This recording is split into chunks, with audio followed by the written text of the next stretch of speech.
Good morning, everyone. I can see lots of people are starting to dial in, so we'll crack on. But look, firstly, thank you for joining Nexus's third webinar in these strange times. Maybe the last, if we can all get together in a couple of months. But really pleased that you've all joined. So today we're going to talk about Zeitgeist brands and how to become one, and we've got some fantastic speakers that are joining us. So I'm going to talk a little bit first about our views on how to become a Zeitgeist brand and what it means. Then Wes Eathorne, Research Director and Partner at Opinium, has done some fantastic research on which brands are most culturally connected in 2021. And I think it's a bit of an exclusive for him to kind of share some of that insight.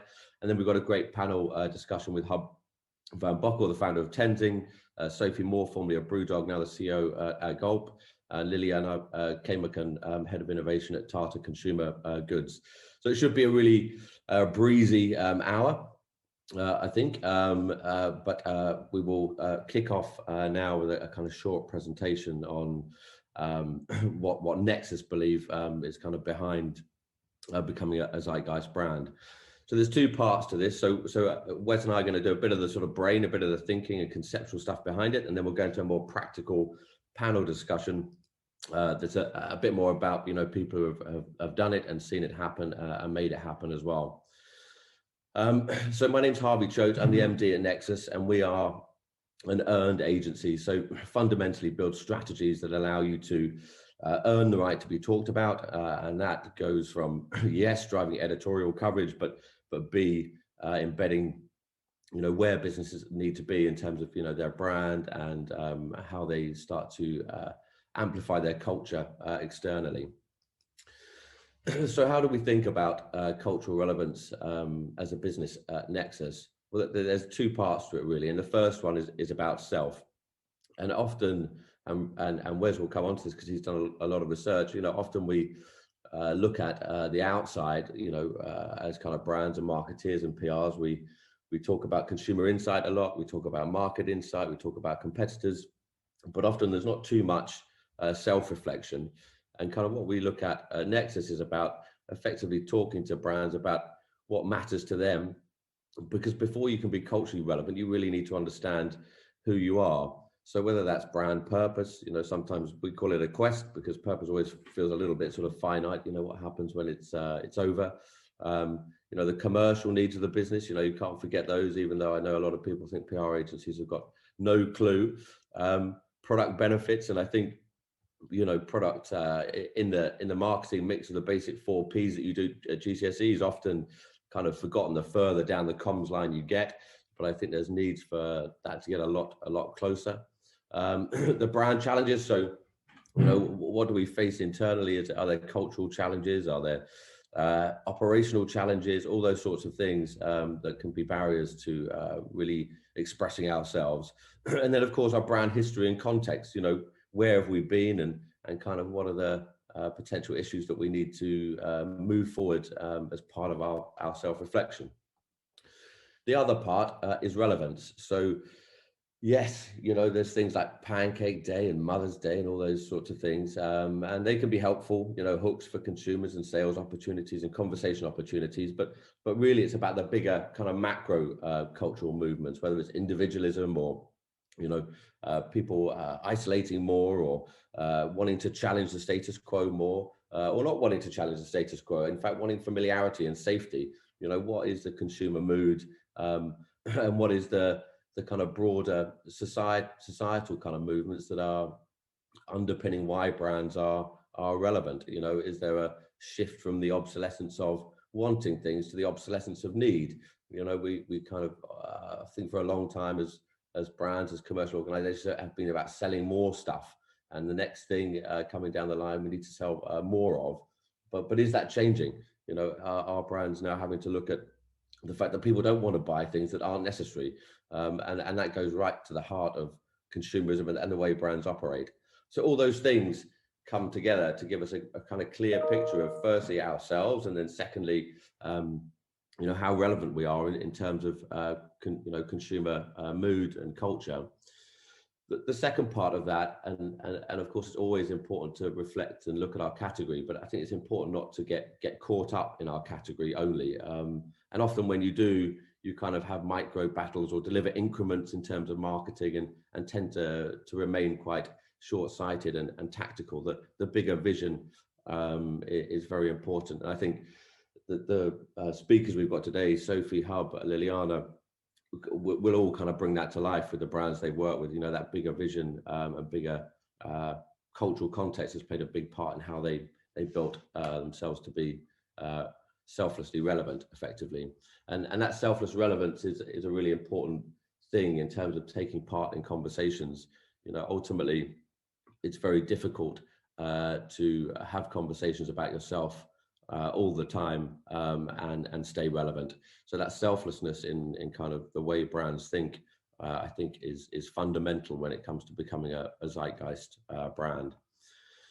So there's a couple of examples here, and BrewDog did some fantastic, classic BrewDog stuff. And I thought this was a great example because it brought Tenzing and BrewDog together. And in fact, it wasn't a partnership; it was a hijack by Tenzing to cover up the K on this piece of creative. But nonetheless, both brands have a very strong view on sustainability and climate change. The way they deliver that to market is the important thing. It's not worthy, it's interesting, it's confrontational in some aspects. And again, I think a very good example of how, firstly, BrewDog kicked that creative off with their initiative, but then Tenzing jumped on the back of it to show solidarity, but also play in the cultural relevance space of, hijacking news and jumping on interesting conversations. From a different perspective, you had Gravity Payments that decided to pay everyone $70,000 a year, and that's a very different approach. He's not talking about sustainability; he's talking about the basic human right to be paid, properly and to have a good life. That was one of the biggest PR stories of the year, and it was not written by a PR; it was done by a business, and I think that's really powerful. Cultural relevance doesn't just come from a campaign; it doesn't just come from a product; it comes from the very core of your business or your brand. An extreme example, but helpful. And then really interesting, yesterday, some of you may have seen, so Waitrose effectively banned these, kids' magazines with plastic toys. They won't be selling them anymore. And I'm really grateful, not that I go to Waitrose, but bloody hell, the amount of those plastic magazines I've had to buy in the past for my son, you just think, just get rid of it. But again, a business taking action to become culturally relevant. And I think that kind of leads to a point that I think probably for a long time, maybe a decade, thought leadership has been something we've talked about as communicators for a long time, and it feels kind of like hollow. And I get it, I get the thought leadership piece, but I think there's a real need that if brands want to be culturally relevant and Zeitgeist brands, they need to become action leaders. And we all have our action plans, but are we really taking action? I think Harb and Sophie and Liliana will really be able to bring that notion to life. So fundamentally, are you earning the right to be talked about? And more often than not, we stay on the tracks and not necessarily pushing the boundaries to get to that selflessly relevant position where we are earning the right to be talked about. So kind of where I want to end is that, I'm ex-Barclays and BAU, business as usual, was always something that was kind of annexed or prefixed on things. But brand is BAU, and brand is everything we do. And to become culturally relevant, everything you do, everything we do as brands needs to be thought through, action orientated, and that will drive relevance within the context of our consumers' lives and the societies we operate in. And if we aren't those things, and if we don't put brand as BAU, and in fact most businesses will put brand as a kind of a sideline or a side pocket, if it isn't fundamental to what we do, then you have to ask the question, do you matter? And I think that's the question to leave all of you with, really, as brands and marketeers. It's often, we sit in meetings for hours, sometimes weeks, it feels like, discussing the position of a K or the nav on a website, and all these things are important, massively important, but that they're only important if we're doing the bigger piece around whether we matter or not. So that's the end from me, but I hope it gives you a kind of a context and a setup for the rest of the session. So what I'll do now is I'll hand you over to Wes, who's going to share his screen and the fantastic research he's done on connected brands. How are you, Wes? Are you sticking in? Yeah, well, thanks, Harvey. Appreciate it. Can I just check that you can see the Most Connected Brands 2021 logo? Yeah, that's great. Thanks, Wes. Fantastic, brilliant. So, so thanks everyone for joining. I'm Wes Eathorne, a research director at Opinium, and as Harvey mentioned, this is a little bit of an exclusive. So these, the results I'm going to take you through today are from a study that we conduct annually called the Most Connected Brands Study. Now, this is the third year that we've conducted the study, and it's a pretty unique one, bearing in mind the wider world and the situation we find ourselves in with the pandemic. And just to explain a little bit about the Most Connected Brand study, it's something we've conducted in the UK and last year in the US as well. And it's really to understand the different ways that we engage with brands and essentially identify the top 100 brands in the UK that the general public connect with, and the different multitude of different ways that they connect with those different brands. Now, we recognise that there are a lot of these sort of annual ranking studies out there, and I guess what makes Most Connected Brand different and at the heart of Most Connected Brands is that it's not some sort of hidden algorithm that's owned by Opinium. It's not a group of industry experts. It's actually based purely on consumers. So essentially, those people who make and break, all of the brands out there. And in terms of just some big numbers to throw at you, just to sort of reassure you that the results are based on really robust and representative numbers. We spoke to 6,000 consumers and they were nationally representative across the UK, over 46,000 different reviews of brands, and even the brand list itself. So we don't just determine the brands that go into the study, it literally comes from the consumers themselves. So we ask people to state which brands are most important, play the biggest role in their lives, and those and only those brands will then make the cut into the study. In terms of the measures that we use, there are four, and based on those four responses, we can then essentially create a one-number score, an index of all of the brands that were included in the study. The first one is emotion. So are you a brand that people have forged this sort of lasting emotional relationship with? Are you a brand that has dynamism? So that's that sort of social traction. Are you seen as a leader, an innovator, a brand that people are really talking about, has a sense of momentum? The next one is prominence. So are you a brand with scale? So are you on every single high street across the country? You're in every single cupboard across the United Kingdom? Have you got a brand that's laden in history and has been around for a long time?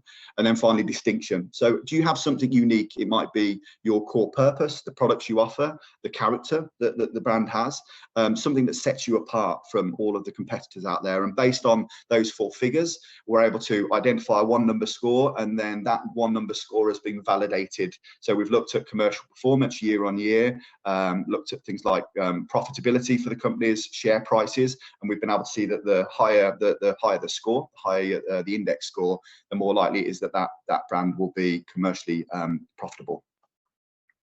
But we also go beyond just those four core measures to understand a bit more about the why.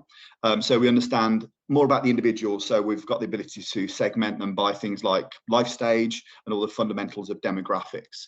But also going beyond that, just to understand their deeper sort of attitudes and self-assessment, their internal values for themselves as individuals. We understand a bit about their media habits. So are you someone who's a voracious reader of social media, or are you someone who's completely reliant on terrestrial TV? Just so we can start to, again, use that to split people out into different groups.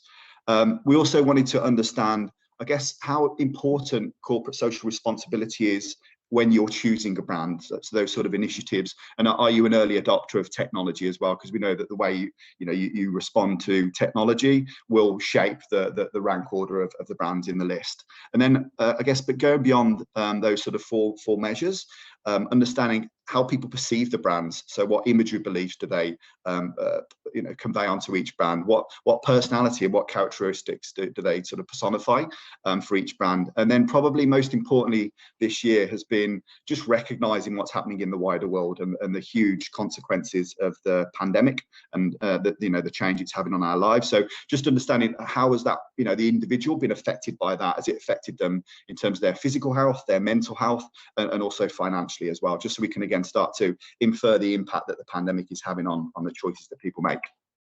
And I guess just to build on that point, as we mentioned, it is a bit of an exclusive. The research was only conducted towards the back end of February. So it was during the course of fieldwork was actually when Boris announced his 4-stage plan to take us out of lockdown. So a lot of the results, truthfully, almost all of the results I'll take you through today have been hugely coloured by the coronavirus. Alongside this piece of work, we also did a big piece of thought leadership on what people expect and want from brands during the pandemic. And what we found is that there's a huge polarization and division in terms of how people are feeling about the future at the moment. When we ask people how optimistic they feel and pessimistic they feel about 2021, there's almost a 50-50 split. When we ask people what they want 2020 to become, do they want it to essentially revert back to February last year and the last year to be this kind of horrible nightmare, or are you one of those people who actually is embracing some of the changes that have been forced onto you? And we found that the society is completely split 50-50 on that. What's really interesting is that we presume that there might be some huge differences by demographics and life stage, where maybe the older generation might enjoy, feel a bit like they want the past was better, if you like, and they're a bit frightened by some of the changes. But what was really interesting is that's not the case at all. Truthfully, what we want from 2021 and beyond is completely dependent on our own internal values and also the last year that we've had. So how, the experiences that we've suffered over the last year, have you found it traumatic, or has it been, at times uplifting as well? So that they're the key things, is not to start to target people by how many grey hairs they've got. You have to go beyond that and understand more about them as individuals. The next point we found was that lockdown habits are sticky. So in terms of some of the things that have been forced on us, like the way we work, the way that we shop, the things we buy, the amount of time we spend with families and friends and in our local sort of area, all of those things that have been forced on us actually are here to stay. They are going to really change the way that we as a society operate. Some of the more faddy things. So unfortunately, we're not going to become a nation of people who have know 2 languages and have got an instrument in the locker. Those more sort of faddy things might change once we get back to a sense of the new normal. But some of the other habits are actually going to be quite sticky. And I guess in terms of what that means for brands is that there's an expectation, a desire for brands to help us move on as a society from COVID. So people want to hear uplifting messaging about how your products and your features can help them and how you're going to give them a good, those products and features at a good price. They don't want us to revel in the past and for some the misery of the past year. So I guess for brands, the challenge is, how are you going to react, post COVID? What's your narrative and what tone of voice you're going to use? Without further ado, these are the 50 most connected brands from the study. And I guess probably not surprising, some of them. So Google, Netflix, as you'd expect, we've all consumed a lot of media over the past year. But just how eclectic that that list is. You've got things that you buy, things that you eat, things that you drive, technology. It just shows you how eclectic it is. So it shows you that forging a relationship with consumers is not specific to any one category. Any brand and marketeer can achieve it, as long as you know what your core purpose is and how you're going to make people understand that core purpose and resonate with that brand. 2 I really wanted to focus on, because they go back to that sort of that point earlier about selfless relevance, is the number 1 and 2 brand. So you've got Amazon, which has changed the way we shop. I was reading yesterday that their profitability has increased 2-fold over the course of the pandemic, and they're seen as a brand that really looks to push the boundaries.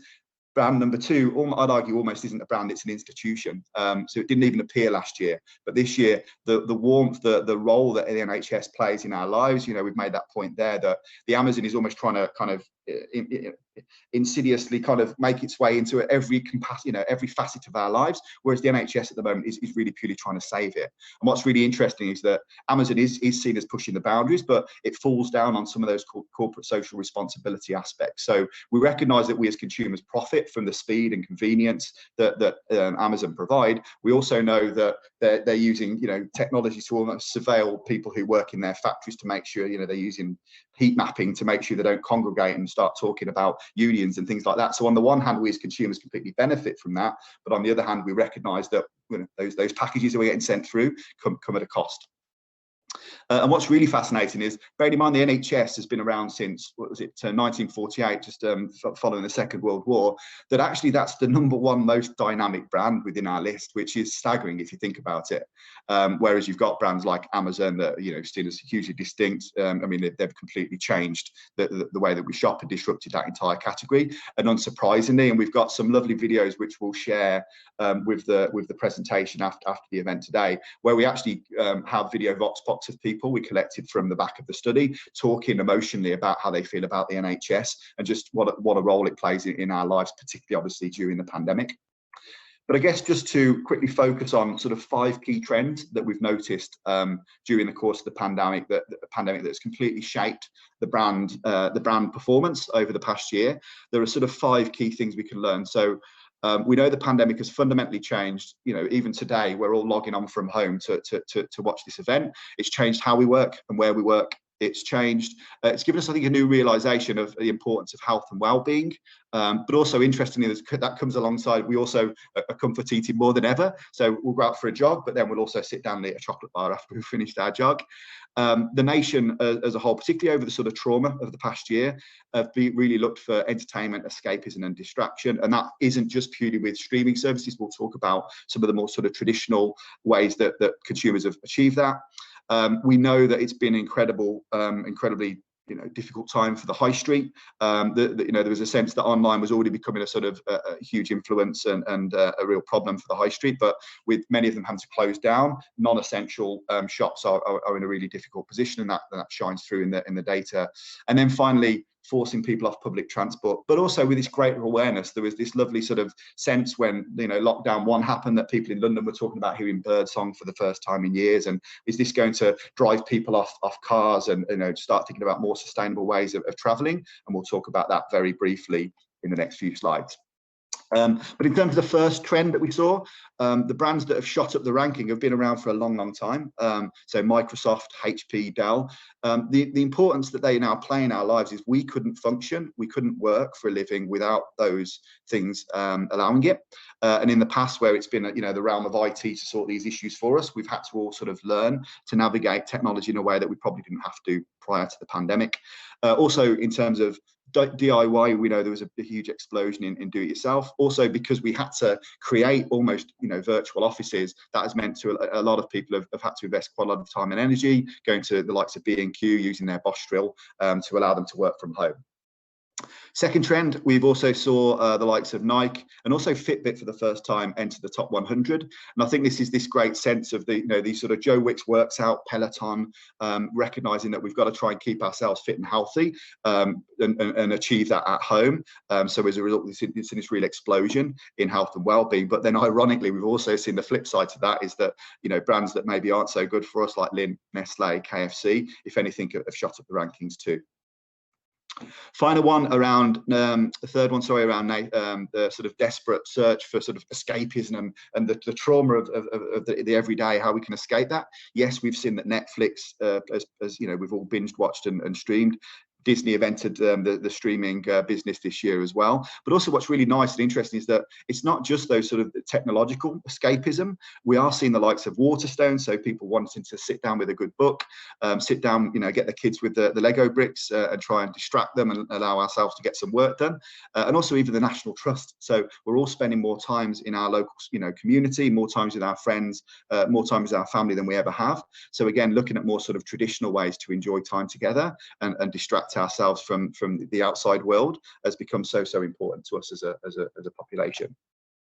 Scary times for the high street, so particularly for those you know, those retailers that have had to essentially shutter. So Primark, Next, New Look, ones that maybe can't be quite so reliant on online delivery, and also ones that, you know, their factories and manufacturing has also been a real issue. We'll talk about that more on for the next trend as well. But interestingly, for the shops that haven't been maybe as affected, so the likes of Boots and M&S that are seen as these sort of essential stores and have been pretty much open throughout the pandemic, for them, they've actually seen themselves increase up the brand ranking. So there's the haves and there's the have-nots in terms of being deemed an essential or non-essential store. Is essentially, you know, it's like the trigger on a gun for many brands this year. And then the final trend was, again, as I mentioned, there's, you know, at the start of the pandemic, there was a sense, is some good going to come out of this? You know, we're seeing beautiful pictures of blue skies in India that, you know, where they'd previously been grey. And is this going to be this kind of realization about the world around us and the role we play in damaging it? And unfortunately, we then saw, as soon as lockdown started to ease, people were very scared about, you know, mixing together, getting on transport. So as a result, if anything, becoming the owner of a car has become only more important to people. I guess the one positive is that at least the types of car and the manufacturers that people are now considering, particularly younger millennials, who are probably a little bit more conscious about the environment, they are looking to the likes of Tesla rather than maybe traditional sort of automotive brands. So hopefully some good will come out of it. So I guess what this means for you in the last sort of minute or two is the 5 lessons that I guess you as brand and marketeers can learn from the results. The first one is adapt, respond, and where possible lead. And a great example of this would be the supermarkets. During March of last year, in lockdown 1, they were seen as almost an extension of the government. They were reassuring us how they were going to allow us to eat and drink in a completely safe way. They made sure that, you know, we could, the great sort of toilet roll sort of gold rush, you know, they managed to sort of manage that and allow that you know, some prioritization was allowed for people who need it most. So they really responded very quickly and very positively and with a lot of information during that first, you know, the lockdown 1. Offer people hope, distraction, or information. Essentially, all of our data suggests you know, you're a brand. People want you to be a brand. They don't necessarily want you to become this great leader. You know, campaigning. You know, for them, ultimately, they want you to provide products and services at the right price. Obviously, you can become more than that and try and entrench yourself in the culture. But first and foremost, make sure that you're delivering what people want and need from you as a brand. Again, in times of crisis, don't self-isolate. So a lot of clients that we worked with for the first 3 to 6 months of the pandemic went completely dark and just self-isolated. The damage this has done for their brands in the longer term, even now they're sort of taking their medicine for that slightly timid approach in the first 3 to 6 months. People we saw responded far better to brands who were noisy, who were offering information during that sort of first 3 months when people were very frightened. Find authentic ways to align your brand with societal changes. So the world is changing almost day by day. Every time there's a new government announcement, that's a new dawn for everyone, you know, that following day. I've never seen the freedoms we take for granted change overnight, and for a population to accept it in the way we have. So brands have to recognize that. They have to roll with the punches, and they have to recognize where their purpose aligns with those societal changes. So if you're a brand that cares about the environment and that's cultural purpose, then put that front and foremost in all of the communications that you have with consumers. Final point is be as conscious of the emotions you evoke as the products and services. So as Harvey mentioned, we spend a lot of time talking about our purpose and thinking about, you know, the imagery associations and our core USPs, but actually we don't often think enough about what emotions are we as a brand actually going to generate, which ones are we going to evoke, because they're just as important as to a degree the products and services we provide. If you're a brand that makes people feel happy and uplifting in this sort of environment, people will thank you for that with their business. And I think that's it. So thank you very much. Thanks, Wes. That was great. And great to see some data. I see the NHS up there, you know, Jesus Christ. I mean, what's the world coming to? It must be a pandemic. Well, look, thank you. That was great. So I think if everyone could whip their cameras on now, Huib and Sophie and Liliana, it'd be lovely to see you. Oh, look, there you are. Fastest finger first. Liliana, you've fallen asleep. Oh, great. Perfect. That's always a good thing. How are you? How are you all? All right? You good? Good, yes. Wonderful. Well, look, you've all obviously kind of listened to the agencies talk. Do you know what I mean? So there we go. But you're the real people. So Huib, I guess kind of like I'll come to you first, and then we'll sort of move around the room. But but obviously you're the founder of Tenzing. You know, I would say probably one of the most aspirational brands in the soft drink category. But hey, maybe I'm biased.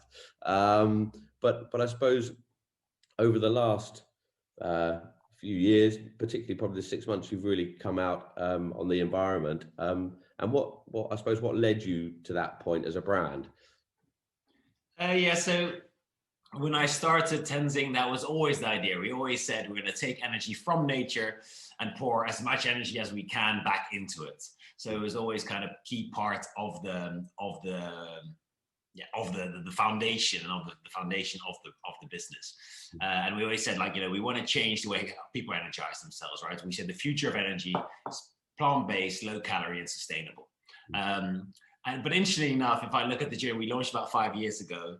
And actually, there was a point about a year and a half ago, 2 years ago, where we kind of started seeing that, do people really care, right? People really care about, do they make the choice on environment? You know, and I thought one of the most horrible things at the time was the Volkswagen thing, where they did really bad stuff and they just basically cheated their emissions. And I think a year later, they were the biggest car manufacturer in the world, right? So it kind of showed that if you give people, you know, good quality car for a good price. So that was the moment, funny enough, where at Tenzing, and I personally was wobbling a bit with my kind of own, you know, I was like, yeah, you have this brand in the US that's called Bang, and it's a horrible brand, and it's just all artificial.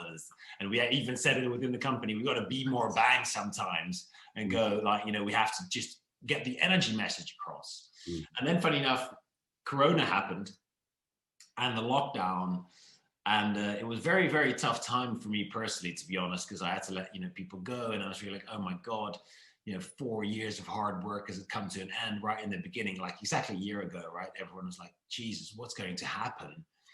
And I always run to keep myself sane. But unfortunately, then I always run next to the Thames path, and there was this big sign up saying, you know, thanks to all our essential workers. And every time I passed that sign, I just felt unessential. So my normal run, which would actually keep me sane, made me more kind of, you know, depressed. And then that was the moment where I said personally, and with the team, we sat down to say, look, we're not gonna be more Bang.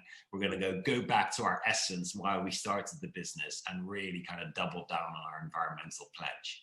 And that was the time. And we just said, look, if only we're doing it for ourselves and for the planet. And we just said, like, we have to all become essential to avert the next crisis that's coming. So it was really kind of an internal motivational thing for us, and something that just go back to what we believed in.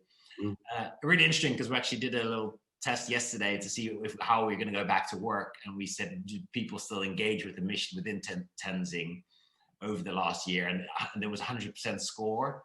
So it kind of shows, I think, that internal motivation is so crucial. So that's when we kind of, so it was about a year ago when we said, okay, we want to be, you know, completely, you know, we want to know our carbon footprint. We want to share that carbon footprint with the world in the carbon cloud. Like, we're the first soft drink in the world that actually shares their carbon footprint and labels it on our cans. We're the first energy drink that is carbon negative. It was really interesting, actually, because it's nice that Sophie is here from BrewDog, because basically all the things that we've been working on for the years, like just a lot of the things, BrewDog just came out just like a couple of weeks before us. So it kind of, which is an interesting topic, right? It is that, you know, doing genuine good for yourself because you believe in it, but also obviously trying to make that something that people will like you more off the back of that, right? So that's that'll be interesting to discuss with Sophie in a second. Yeah. So for us, it was really kind of an internal motivational thing to kind of really engage with and reconnect with the reason why we'd started Tenzing, to really double down on our environmental pledge. Yeah, and that's great. So that, I mean, effectively that purpose informs, I guess, not just why consumers like Tenzing or want to be part of Tenzing, but why people want to work at Tenzing as well. You know, so I think that's like a great example of, you know, the purpose, you know, and brand being BAU. It isn't just, hey, the brand's over here trying to attract consumers, and then we're over here trying to attract people. You know, fundamentally, the people in the business reflect your purpose, and that's great to hear. So, Sophie, I'll come to you next. after I think I was very complimentary about your work at BrewDog. I think a lot of us are. But I suppose, I think BrewDog's probably held up as one of those brands that has, well, it fundamentally changed what was a really boring category, do you know what I mean, for a long time, and owned by, lots of big companies. But I suppose what underpinned your thinking in making BrewDog culturally relevant over all those years you were there? Yeah, I mean, I think the main thing about BrewDog, and it links very closely back to what Huib was saying, was that from the very beginning, so BrewDog's sort of 13 years old. It's probably older than most people would think of. But the two founders had a very, very clear mission, which was making other people passionate about craft beer and disrupting that traditional kind of corporate mainstream beer industry. So that mission was what they stuck to throughout. And I think off the back of that, any business or brand that can be super clear and super focused on what that is and actually really believe in it and have all their staff and everybody around them believe in that, it makes it a lot easier to think about, well, they were always going to stand up for being independent. They were always going to stand up for a business that could be a force for good, because they didn't see that happening in the category they were trying to disrupt. They maybe thought they were seeing the opposite. And because of the fact that they sort of started 13 years ago in this big, well-established industry, the way the brand approached things was always about being disruptive and challenging convention. So I think over the years, there's times when BrewDog have got that wrong, and they maybe haven't, they've maybe tried to be culturally relevant at times, and the risk wasn't maybe well calculated enough. But they got to a time, again, probably a transformational year was last year, when BrewDog had a role to play in actually doing some good stuff, and whether that was actually sort of genuine good stuff like switching to production of hand sanitizer, or good stuff in terms of just giving everyone a bit of a laugh when we made the Barnard Castle eye test beer. I think we got to a point where we sort of had figured out what doing good as BrewDog and as a business meant, and managed to make our own sort of definition of that as well. That's really helpful. And I guess you touched on something there that's quite interesting. Sometimes you got it wrong. And I think that element of bravery, though, for brands to get it wrong almost makes them more authentic and believable, to be honest. Yeah. If you get it wrong and more sort of polarizing. But I guess, were there any filters you applied? Was there anything that that was going to happen that you didn't do because you got to the point of pushing the button and thought that's going to be too wrong? Oh, yeah. I don't know if I could really say, but yeah, I mean, lots of stuff. We thought we might wade in on the American election at one point, and that would have been pretty punchy, I think. We got to a point where we did have I had a very kind of simple filter test, which is, what is the risk? If this is going to cause trouble, are we up for the trouble it will cause? So if it's good trouble, if we don't mind sticking our neck out for this thing because we really believe in it, then that's fine, just as long as we know what the response would be. Or is this actually going to be offensive? And have we not thought about, we would never intentionally be offensive to do something, but have we not thought about how this may be misconstrued? But the last and most important thing was really, will people care? There were quite a few things we did last year, and BrewDog has done as a brand, I've done in the last 4 years, that just didn't land at all. No one cared. We thought it was the coolest idea. We thought everyone would jump on it. We thought it'd be really interesting, and it just sort of didn't fly. But I think that, as a marketing department and as a business, as long as you can brush over that and learn from it, and you haven't plowed your half a year's budget into that particular campaign or half a year's time planning it, and you can be agile, that's absolutely fine. So yeah, I think for us, the worst things that ever happened was no one cared about the things that we thought would be great, or the things we thought would really communicate who we were. That's interesting, isn't it? I think that often we sort of think, actually, the more you do and the more you try, the more likely you are something's going to land. And in fact, when you sort of filter everything and just do a couple of things, you sometimes just run that risk of nothing landing at all. Yeah. I think we'll just move on. Obviously, the NHS kind of came up as a big kind of conversation topic there, and I'm pretty sure it's because everyone was dying. But Liliana, obviously, you worked on an interesting brand, Lifebuoy, which is effectively a sanitation brand, hasn't it? It hasn't been for a long time, but you've got some thoughts on how that brand became much more culturally relevant more recently. Absolutely. Hi, everyone. So I think I'll bring a different perspective, a little bit from a brand which existed for a very long time in the market. It's called Lifebuoy. It's part of the Unilever portfolio, and I've been spending more than 16 years there working on various brands, including this one. So definitely that was a brand which been created a long time ago in Asian countries, really trying to do education, really take a big issue, which was hand sanitation. And all the diseases which can be generated through lack of sanitation and lack of clear water. In countries like India, that was the heart of the brand, and then of course extended to some other markets, developing countries, and that was. So can you hear me? By the way, I see a note on the chat. So I think 10 years ago, they really took and launched the purpose to save the life of children and help them reach the age of 5. So that was a very, very big issue in India, and aiming to reach the life of 10 million children in 10 years. But then pandemic came, and then we hear everywhere the story about how important it is to wash our hands, something which kind of disregard before. It was part of our day-to-day life, not even thinking. It was more like automatic pilot, going and washing your hands, doesn't not necessarily thinking how important is this habit and how this can impact our lives, and the way how we build our lives further on and exist. So. Basically from India, from that and kind of developing countries, definitely Lifebuoy extended rapidly and bring this this purpose and this idea part of day-to-day life and really support the development and extension to other countries.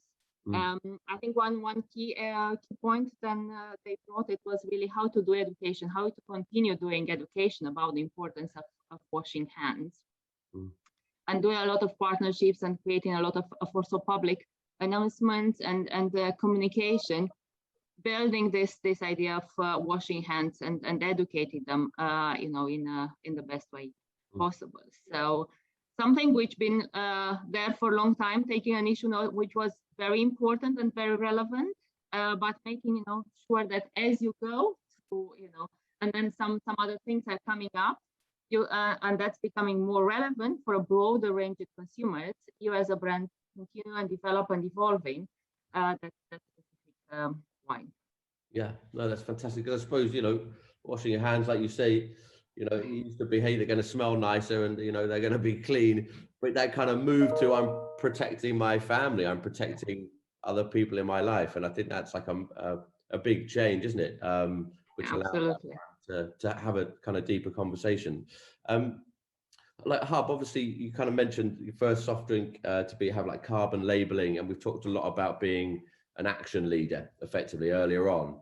And it'd be interesting to get your thoughts on, the campaign, one of your biggest competitors, Red Bull, high octane, let's jump out of planes, that kind of thing. I wouldn't say necessarily taking action in the same way you are. As a brand, like how important do you think it is that actually the campaign bit of life? Yes, there's some fun things we can do, but where would you put your marketing spend into action on product development and changing the way consumers buy, or into a campaign on summer, for example?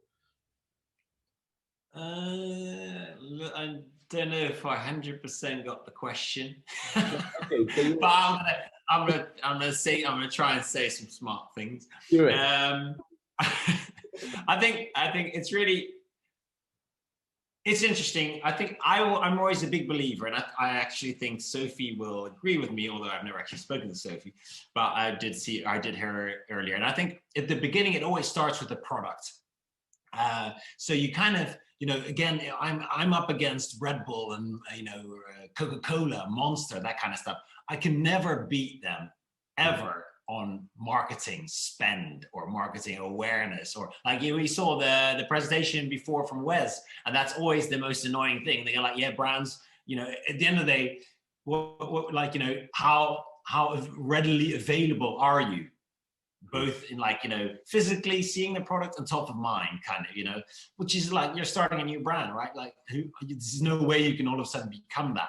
So I think that's the key thing, to start with the product. And I think that's what's interesting actually, when you are, let's say, a disruptor or a new business, what is effectively the most beautiful thing and is in your, so that's obviously weighing very much against you, right? You're starting from the bottom, they've already got that space. But what you have as an advantage, and what we have as an advantage, is that they're stuck with their old products, right? Coke is stuck with an old product that is 100 years old. When they launched, no one cared that it's full of sugar. When Red Bull launched or Monster launched 30 years ago, no one cared that it was full of sugar and artificial ingredients, and kind of not caring about the environment, because people didn't care about that back then. Greed is good was the best saying at the time. So but funny enough, they can't change their product now because people are drinking. Like, it's unlike Amazon, which is quite interesting, right? If you're a tech company, you can actually change and adapt. But if you're actually a food and drink company, I mean, as we all know, I think most of us know the Coke story with the new Coke, and it kind of failed because they changed the recipe a bit.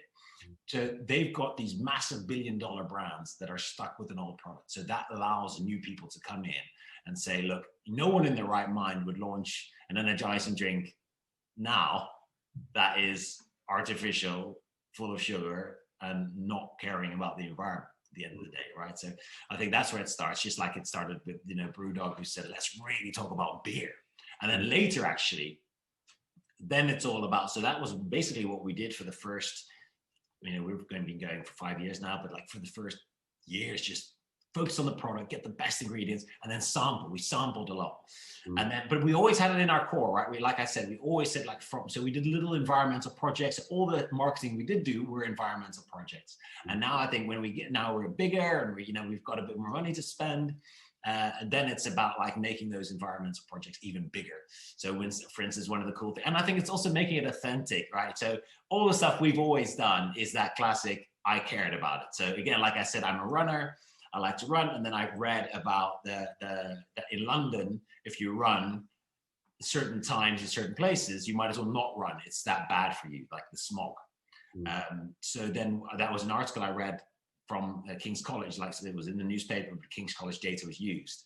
And then I thought, and then we sat down with the team and we thought, okay, how cool would it be is to use that live data? We got in touch with King's College that had this live data on air quality, literally every minute it's refreshed. But no one uses it, accesses that data. So we talked to Strava, we talked to King's College, and we created an app called the Tenzing Clean Air Tracker, which allows you to track the clean air in real time. So if you're mapping out a route, so on Strava, if you downloaded the app, you can actually see how clean your route was, or actually, map it out at front, which is super cool. Like, it's an actual thing that makes a difference for you in someone's life, but which we love to use. And it kind of spreads itself. We got a lot of press from that. We were voted #1 app by Men's Health in 2020. Which is like quite cool because all the other ones were like actual app builders, and we're like a plant-based energizing drink business who created an app on the side. But that kind of shows, I think, if you do something that you care about that actually makes a difference, then, that will get attention at the end of the day. And funny enough, that was also one of those ones where we launched it and it didn't get a lot of attention, but that just kept building and kept building.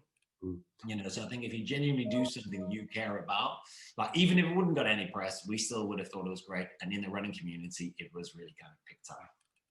I think that's a really good point, because I think often, and I think that there's a few questions, and one of them is about, how do you choose which culturally relevant aspects you involve yourself in and which ones you don't.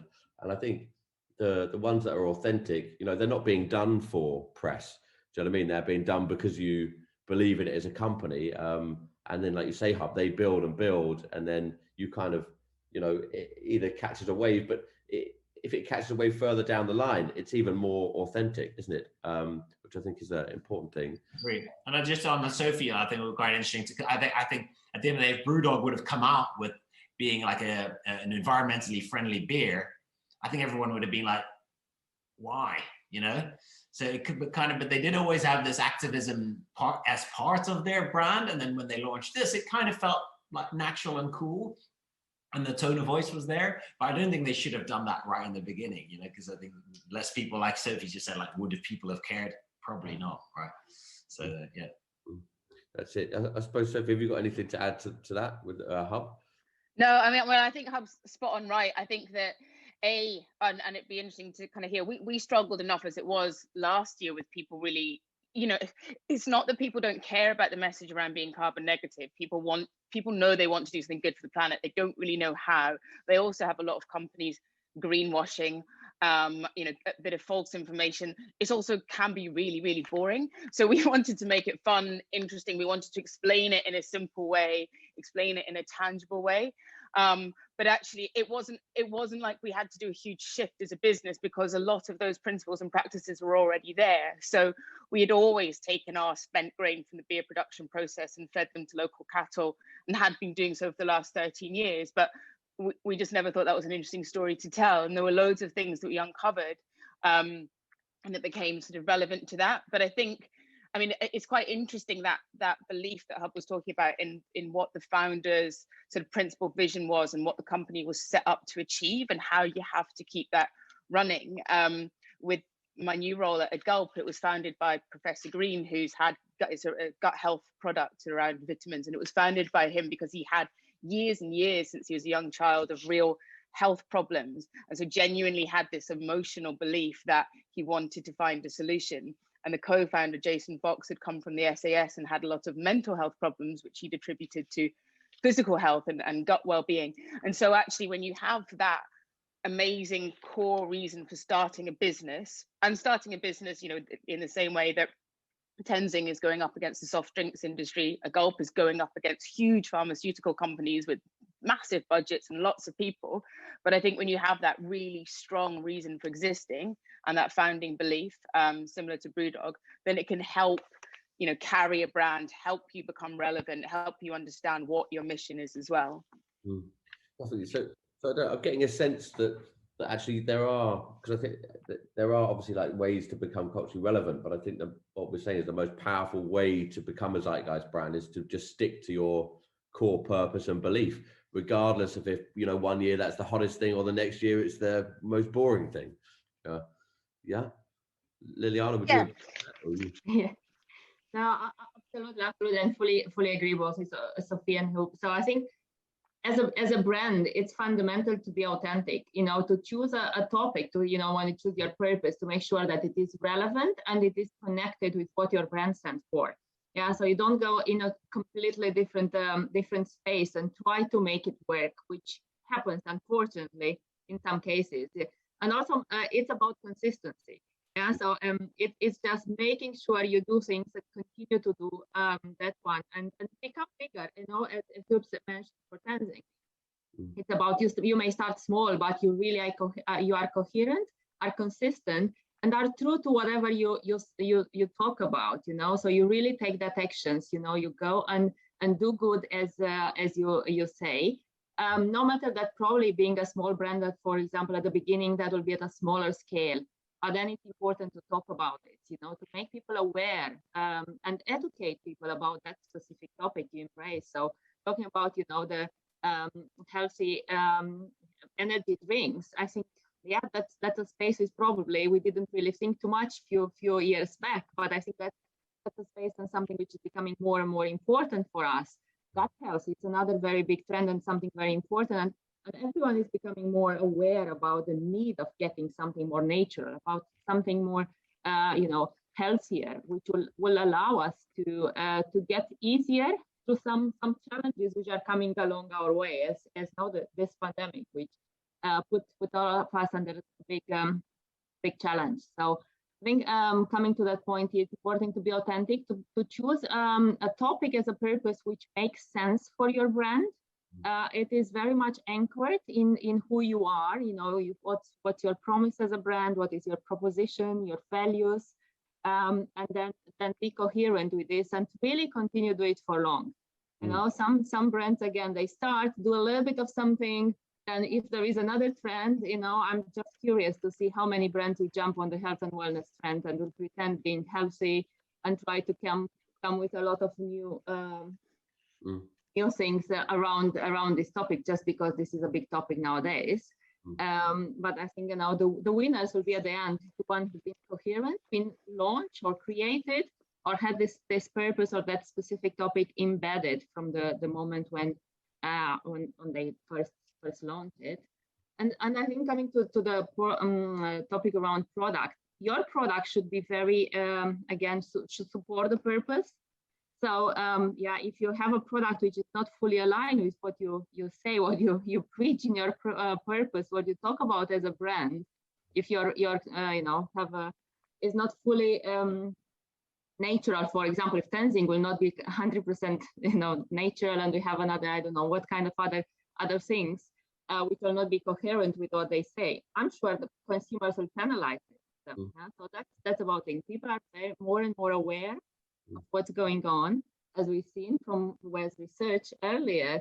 So everyone is paying more attention and prefer to connect with brands which are authentic and true and coherent, and penalize the others, no matter how big they are. And I'm sure that will be more visible as we go into this year and the next one. Yeah, no, thank you. And it's interesting. Can I say something about that? Or?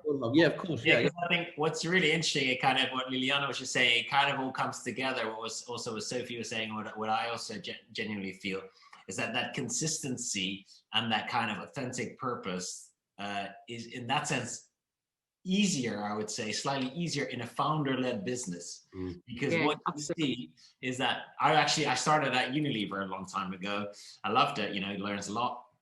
What you just see in those bigger companies is that there's a new CMO or there's a new head of brand, and the first thing they'll want to do is, kind of make them. I did that, right? So there we go. This is my predecessor. That was really bad work. I'm going to make something new, right? So then you kind of need, like a founder there who says, well, no, this is what we're going to be doing. And, and then you see that with also the really big, and I think that, again, is quite an interesting thought, because we've got so much odds stacked against us, like as Wes was pointing out, with the big brands, that it's these kind of things that help smaller brands to succeed. It's like having a new product, having a mission that is close to the founders and therefore authentic, and doing that consistently over time. Yeah, and that really good points. In fact, it ties to a question that's sort of been asked around, how can non-founder-led businesses deliver or find that kind of purpose? Is it possible? Is it achievable? These bigger Unilevers, etc., or does it just feel like rubbish? Not really. I know if I can quickly share my thoughts. I've been part of the corporate world for all my career, while doing some work with some startups aside. So yes, I think it is possible. So this can be done at least as long as this coherence and authenticity are embedded. So there are many brands we see on which are very true and consistent to what they done. So probably Dove, if within the Unilever portfolio, it's a brilliant brand, which create their purpose 20 years ago, and I think this topic was not necessarily so relevant and so true, and they keep being coherent with that one and keep doing things and talking about self-esteem. Wasn't there were moments when there were a lot of challenges and looking into doing something else and trying to go in a different space, but then being penalized. So I think coming to the point, if you try to do something else and you are not coherent, then consumers will go and really tell you. So then it's about a decision. Are you going back to the roots of whatever makes sense, or if you go in a different direction, definitely you may not be the brand which has been built. And Lego, it's another brilliant brand, part of a bigger environment, corporate world, which again it's coming and being very consistent and very true to the time. I think Ben & Jerry, had been created as a being a small brand, starting a startup some time back, but even since they joined Unilever company, remain coherent and consistent in terms of what they do. And I think this last year been a year when they really stood for a lot of issues, like from Black Lives Matters and talking about environmental impact and so on and so forth. So I think yes, in my view, it's possible. That's a bit more difficult than whenever you are a smaller brand and basically the founder is the one taking the decision on how to progress with, versus having maybe more people doing this. That's really helpful. And look, we'll jump into some Q&As now. That was really helpful. So there's a few coming through. So one of them is around, it's more of a practical question, really. Where do you see the most value in ATL larger TV campaigns or smaller, more tactical stunts? That's a pretty broad question. It's case by case, but I thought we'd do a bit of a round robin. So Sophie, we'll start with you. Big TV ad or PR? Obviously PR. Yeah, I mean, yeah, the BrewDog was built on PR, which was as much to do with budget constraints as you know, and not wanting or being able to invest in above the line, but also to be really of the moment, really agile. We, in the last few years, we did play around with some above the line, but we used that channel for impact, not really for reach and awareness. It was always something that would have PR built into the heart of it. So we did a TV ad, and it was 20 seconds long, and it just said advert with a really heavy metal track against it, and it came in a Love Island break. So we knew it would be disruptive. We knew it would get talked about. We knew some people might not like it, and we knew it was in the middle of a social moment. We then did some, you saw the example earlier, where we kind of did an advert that said FUCO2 with the Tenzing example. Things like that we used as part of a wider PR-led strategy. So, and things like that never cost us very much. It was more about getting a punchy visual or getting something that attracted attention. So I think there's a balance of both. But I mean, at BrewDog, we never had full national reach and frequency style out of home above the line campaigns. So I can't really comment on that. We also found it really hard to attribute success to them as well. Absolutely. Huib, I don't know if you've got a view. Yeah, so I guess it's like, you know, the key is to kind of be, I think, to have that mission, but also just to be known. Again, I'm referring to the Wes research to kind of say, yeah, you have to be known. And, you know, BrewDog found a great way to be known, but that's not, you know, possible for everyone. I mean, it's a great example that Sophie is like, I think your background is PR, right? I think you have a comms background. So it's quite cool that the head of marketing has a background in that. That kind of also shows that you have to, if that's your route, you build your whole organization in that way, which I think is really cool that, you know, what BrewDog and Sophie did. We had a really interesting one where I think it's also like, that's cool. When you're a startup, you got to grab your opportunities. So what we did last year, we weren't on TV ever. We would have never been able to afford TV. But I find out I was at Red Bull before that I was at MTV. And I basically knew, well, it's not very difficult, knew the principles of TV campaigns, right? You've got ad blocks and those have to be filled. And the more you fill them, the more you fill your inventory, the better you're off, right? So I kind of, when the Corona hit, I immediately realized, okay, everyone was cutting their budgets and more people watching TV. So brilliant. We don't have any shareholders that are going to go, you're not allowed to go on TV anymore. So we just went to all the big channels and said, this is the pot of money we have, and this is the amount we want to be on TV. Because there is an element of, you know, you do want to get certain amounts of reach plus frequency to have it cut through. And then Channel 4 said, brilliant, let's do it. You know, so that was really, really cool. And, you know, we were on TV for the first time, and which will probably extend now this year around our environmental pledge with them together. And it did, for us, it really drove, you know, we had about awareness from about like 9% nationally to about 23% after that. So it was a massive jump in awareness. It also kind of created our biggest months in sales.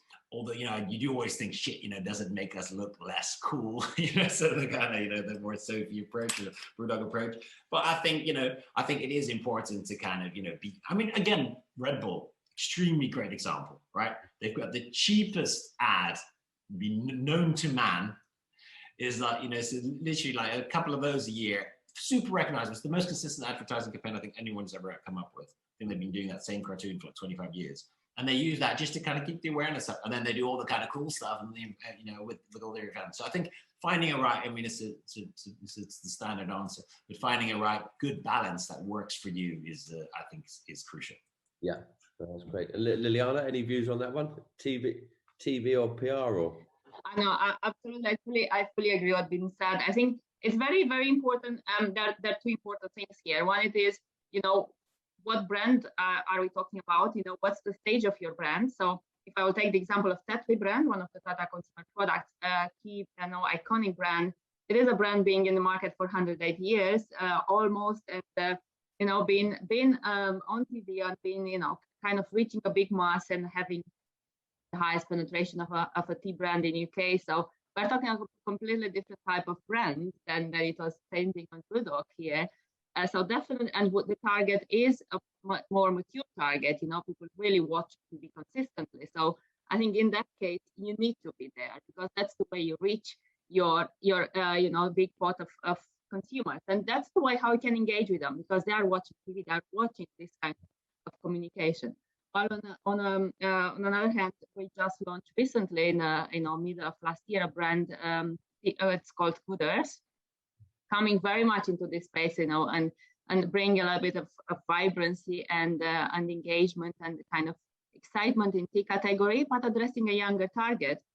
So we start really engaging in a completely different way and using digital space to connect and get a conversation with our consumers. So I think it's coming to the type of brand you have, who is your target and how you can best engage them. Where are they? What are they doing?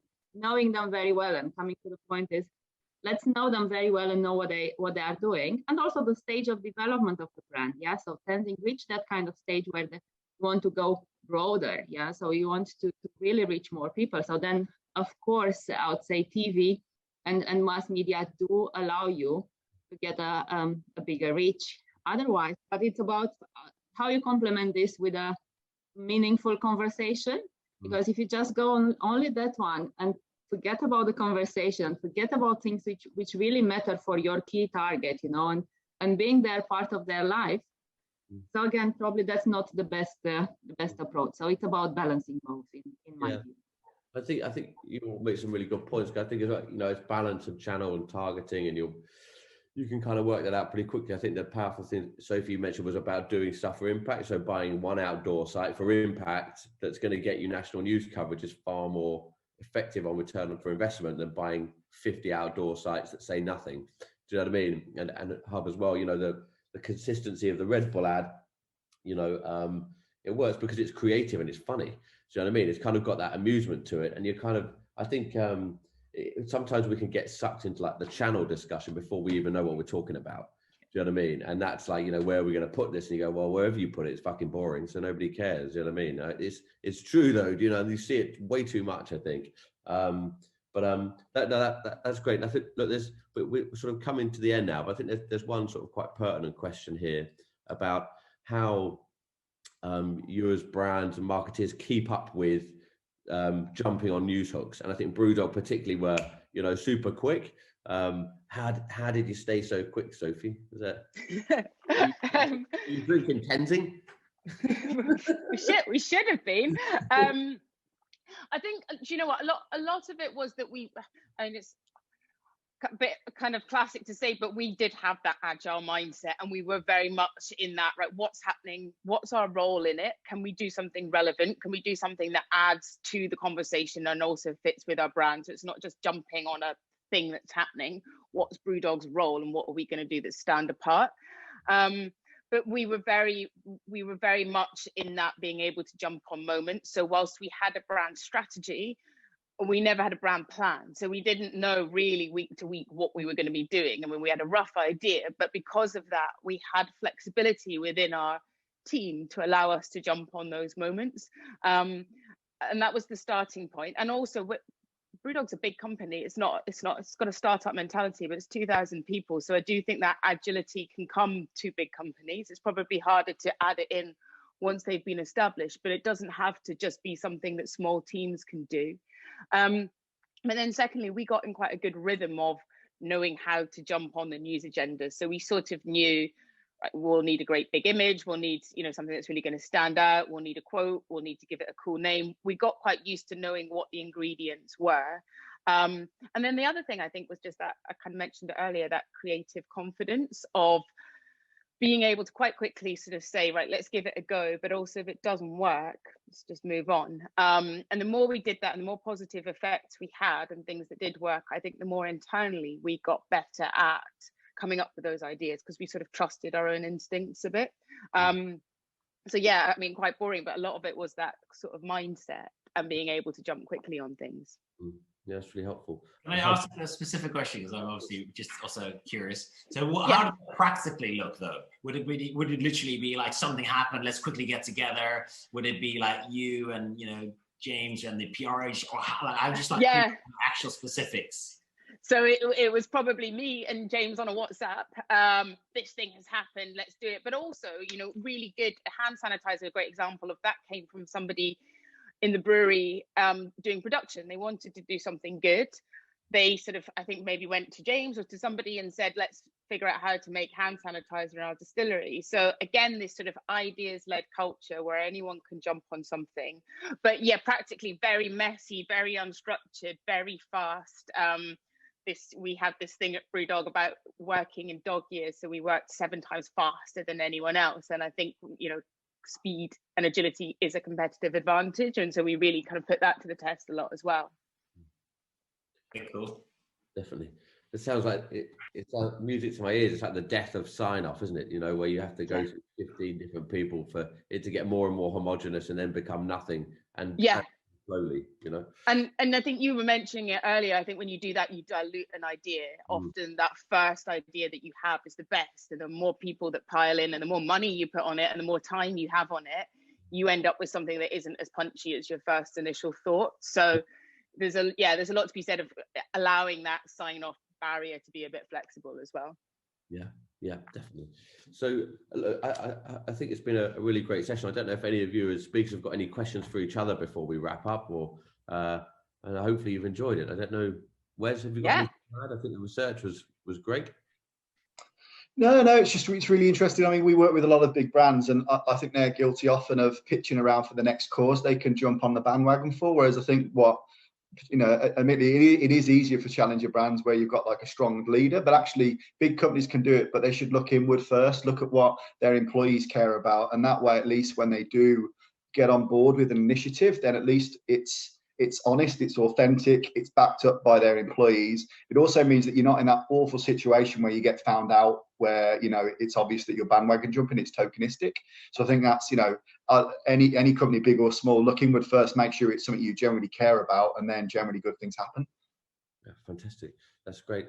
I just want to point out what Liliana is saying, I think, because I actually obviously still have quite a lot of friends at Unilever, and 2 of them were also working at Ben & Jerry's at one point. So I think actually buying a brand like that, and then I actually, you know, I was very often very skeptical, looked upon like, oh, then that will be diluted. I actually think I've seen that firsthand, that then those people work on those brands and then they go on to work for different brands within Unilever and actually bring that spirit that Ben & Jerry's had, you know, to the wider. So I think that's a great way to kind of, and you can actually see the difference being made there by kind of acquiring it and then letting that spread throughout a big company like that. Yeah. No, maybe just as a point, I think, moving quick and moving agile and really paying attention to the people, to the customers and what they want. It's fundamental for no matter how small or big you are as a brand. I think that's a fundamental thing moving further, and because otherwise you may not exist in the future. So no matter how big you are today, you can kind of, you know, look at, and we have a lot of examples, adapt to the new trends and embed them in whatever and make them relevant for you as a brand. I think that's fundamental. So, and it doesn't matter, you know, the size of the brand here. So it's very important to look outside of it and bring this more, you know, more kind of alignment meetings and things, or time spent in this way and doing presentation probably will just dilute the effort and energy you can put into the conversation with the consumers where really matter, you know. So just go there outside and get this conversation and bring them back and stand for your thoughts and your ideas and your thinking. I think as a marketer, that's fundamental. That's great, thank you. Sophie, any closing thoughts from you before we wrap up? Or no, well, other than I just liked your point around just not being boring. I think it's a really good point. It doesn't mean having to be provocative or polarizing. I think you can be interesting without having to be brash, you know, do it in a way that fits your brand. But I think, it's so important. People have a limited attention span, and not being boring can mean many different things, but it's a really important guiding principle, I think, if you want people to know your brand. Yeah, no, massively. Look, thank you all for joining. It's been fantastic. And I think we'll probably leave people with the thought of, you know, take away and question your business or brand. Why do you matter? If you can't answer that easily, then hey, we should probably all just go and do something else. Okay. All right. Thank you guys so much for joining, and we'll speak soon. Take care. Thank you. Bye. Thank you.